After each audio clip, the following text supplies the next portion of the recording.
بسم اللہ الرحمن الرحیم۔ ناظرین محترم، اللہ رب العزت نے آقا علیہ الصلاۃ والسلام کی امت کو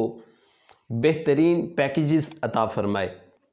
ہم دنیا کے اندر تو ایسے پیکیج ڈھونڈنے کی کوشش کرتے ہیں کہ تھوڑے سے حصے کے بدلے زیادہ چیز ہمیں حاصل آ سکے۔ اسی طرح آقا علیہ الصلاۃ والسلام کی امت کو اللہ رب العزت نے ایسی راتیں عطا فرمائی ہے کہ جن راتوں کو انسان جاگ کر اللہ رب العزت کی عبادت کر لے، مالک کائنات اس کو بے بہا عطا فرماتا ہے، اس کے اوپر اپنی نظر رحمت فرماتا ہے، اس کے اوپر کرم فرماتا ہے، اس کے اوپر مالک کائنات اپنی رحمت کے دروازوں کو کھول دیتا ہے۔ تو ناظرین محترم، وہ کون سی ایسی راتیں ہیں کہ حضرت سیدہ عائشہ صدیقہ رضی اللہ تعالی عنہ فرماتی ہیں کہ کریم رؤوف الرحیم نبی صلی اللہ علیہ وآلہ وسلم نے ارشاد فرمایا کہ 4 راتیں ایسی ہیں کہ جن میں اللہ رب العزت بھلائی کے دروازوں کو کھول دیتا ہے۔ اب وہ 4 راتیں کون سی ہیں؟ ان میں سے ایک بقرہ عید کی رات اللہ رب العزت بھلائیوں کے دروازوں کو کھول دیتا ہے۔ نمبر 2 پہ عید الفطر کی رات،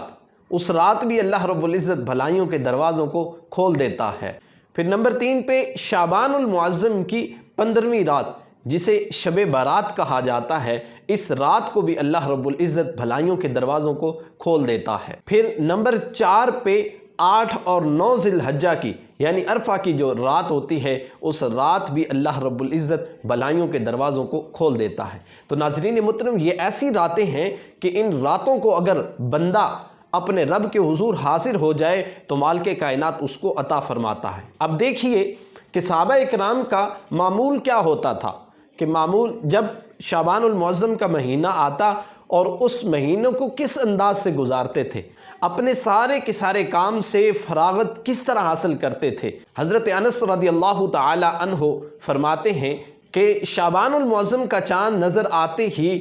تلاوت کی طرف حضور کے صحابہ متوجہ ہو جاتے، یعنی قرآن کی تلاوت کو زیادہ کر دیتے تھے، صدقہ و خیرات نکالتے تاکہ اس مال میں سے جو زکوٰۃ وغیرہ نکالی جائے وہ فقراء، مساکین، غریبوں میں بانٹی جائے تاکہ رمضان آنے سے پہلے وہ اس کی تیاری کر سکے۔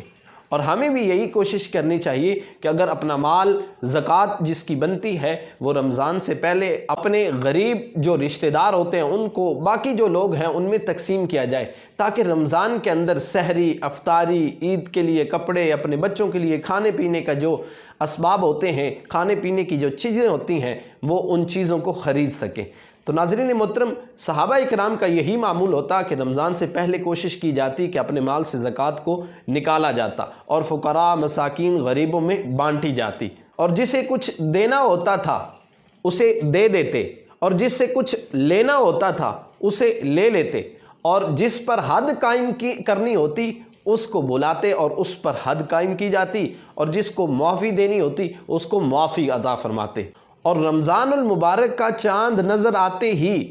اعتکاف کی نیت کرتے اور مسجد میں اعتکاف کے لیے بیٹھ جاتے۔ تو ناظرین محترم، صحابہ اکرام کی زندگیوں سے ہمیں یہی سبق حاصل کرنا چاہیے کہ رمضان المبارک کا مہینہ جب قریب آتا ہے تو شعبان المعظم کا چاند دیکھنے کے بعد ہمیں رمضان کے مہینے کی تیاری کرنی چاہیے۔ قرآن کی تلاوت جو ہے وہ معمول سے بڑھ کر کرنی چاہیے، اللہ رب العزت کے حضور سجدہ ریز ہونا چاہیے۔ پھر 15 شعبان کی رات ہو سکے تو 14 کو بھی روزہ رکھ لیں، 15 کو بھی روزہ رکھ لیں کہ جب اعمال نامے اللہ کے حضور پیش کیے جائیں تو اس کا اختتام بھی